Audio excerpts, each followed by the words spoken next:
Hai teman-teman yang berbahagia, berjumpa kembali dengan saya Dr. Andri, spesialis kedokteran jiwa dari Rumah Sakit Omni Alam Sutra Tangerang. Di kesempatan pagi ini saya ingin memberikan kepada teman-teman semua terkait dengan teori kembali nih. Wah, kita lagi banyak bicara teori ya belakangan ini ya. Karena memang begitu banyak yang ingin saya bagikan buat teman-teman, Bapak Ibu sekalian, dan mudah-mudahan yang saya bagikan ini bisa bermanfaat tentunya. Nah, pada kesempatan kali ini saya tidak membicarakan tentang cemas, tapi saya membicarakan tentang depresi. Nah, depresi ini adalah salah satu masalah yang berkaitan dengan situasi kondisi gangguan lambung juga, dan pada kesempatan kali ini saya ingin menjelaskan sedikit terkait dengan situasi ini. Nah, kita lihat nih Bapak Ibu ya. Ya, ini. Nah, problemnya sebenarnya kadang-kadang yang berkaitan dengan depresi ini adalah bagaimana cara kita tuh mengelola pikiran dan perasaan kita. Dan situasi seperti ini akan sangat mempengaruhi sistem dari otak kita sendiri. Kita akan lihat nantinya.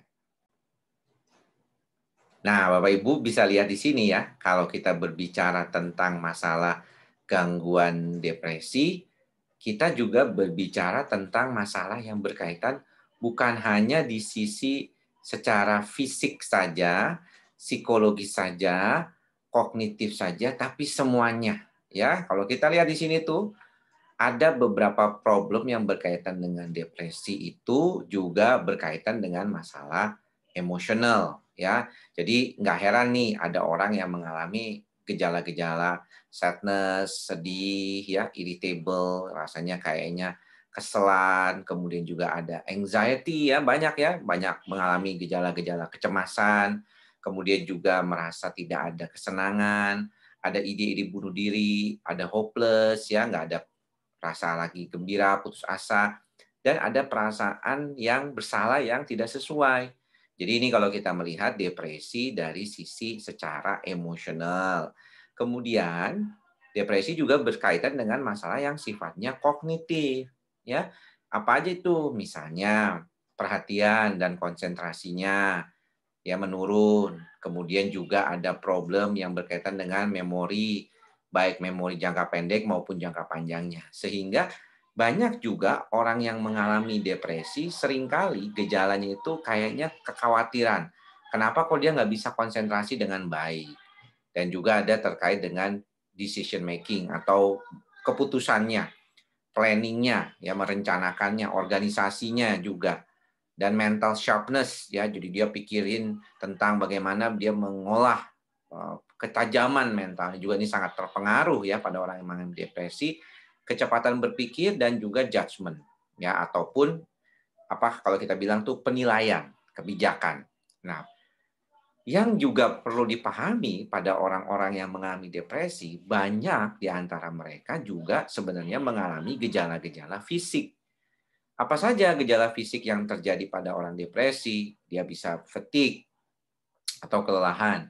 Kemudian nafsu makannya berkurang atau bahkan berlebihan sehingga menyebabkan juga perubahan pada berat badannya. Ada insomnia, ada gangguan tidur atau hipersomnia atau kebanyakan tidur. Ada fungsi seksual yang terganggu, ya ini juga banyak nih dikeluhkan oleh teman-teman yang mengalami gangguan depresi ya. Mereka merasa kok kayaknya nggak bisa lagi seperti dulu lagi performanya ya, vitalitasnya.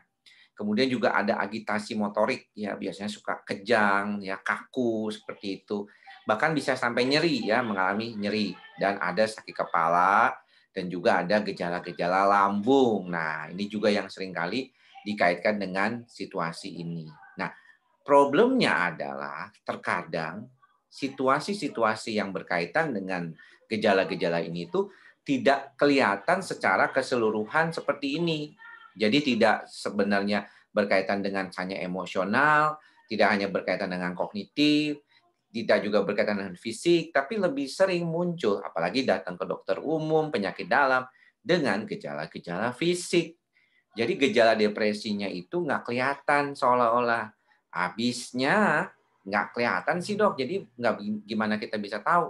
Nah memang ini perlu pendalaman lebih jauh. Ya makanya kenapa Banyak teman-teman yang mengalahkan bahwa ketika dia berhadapan dengan situasi ini, di antaranya mereka akan fokus hanya pada porsi fisiknya saja, tapi emosional dan kognitifnya nggak dapat.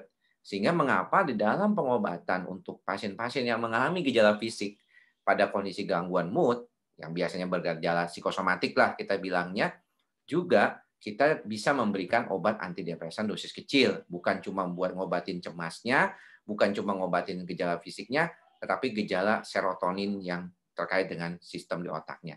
Tadi pagi ya, saya juga banyak ketemu pasien yang saya terangkan bagaimana kita menggunakan obat-obatan yang membantu untuk sistem saraf pusatnya. Kemarin ya saya sudah buat video yang berkaitan dengan ini, di mana video itu juga berkaitan dengan bagaimana sistem GABA, sistem yang berkaitan dengan serotonin, berkaitan dengan norepinefrin punya kemampuan untuk mengatasi sistem itu sendiri. Nah, ini penting untuk diperhatikan ya oleh teman-teman semuanya. Jadi, tidak heran kalau misalnya di dalam praktek keseharian kita sebagai dokter jiwa, itu banyak sekali kalau kita perhatikan, orang tuh tidak hanya cukup dengan obat-obatan yang sifatnya anti cemas saja. Tidak bisa cukup dengan obat-obatan yang mengandung obat anti cemas ataupun psikosomatiknya saja. Kita tahu bahwa ada kaitannya juga dengan sistem saraf pusat otonom, kemudian sistem saraf pusat yang lainnya, serotonin, dan yang lain-lainnya. Ini berkaitan satu sama lainnya. Dan untuk itulah, maka kita perlu kesinambungan. Mungkin bukan cuma obat saja, saya paham itu. Tetapi sistem saraf pusat otonom ini akan sangat luar biasa membantu kalau kita itu belajar untuk mengatasi keadaan-keadaan kita juga dari sisi di otaknya, sehingga respon di otaknya dengan tubuhnya juga menjadi selaras.